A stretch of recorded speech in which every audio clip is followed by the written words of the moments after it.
Zašto devica ne podnosi nered? Kažu da su device opsednute redom, ali nije stvar u tome da one vole samo savršeno poređene knjige na polici ili pepeljaru koja svetluca kao ogledalo. One zapravo tragaju za mirom u svetu u kojem ništa nije sigurno.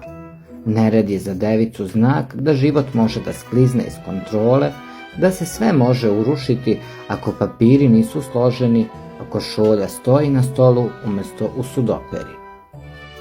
I dok mi ostali ponekad zamišljamo kako bismo voljeli da pustimo stvari da teku same, devica nas podsjeća da je disciplina takođe ljubav. Kada vas ispravi u rečenici ili vas zamoli da ne kasnite, nije to hladnoća. To je njen način da vas uvuče u svet u kojem se osjeća sigurno. I priznajte, svako od nas ima onu malu devicu u sebi, onaj glas koji šapuće: da li sam dovoljno dobar? Da li sam sve uradio kako treba?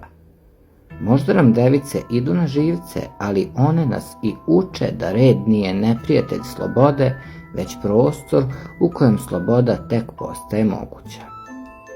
Pišite mi u komentarima kako vam se dopao ovaj tekst o devicama. Vaš astrolog i ja.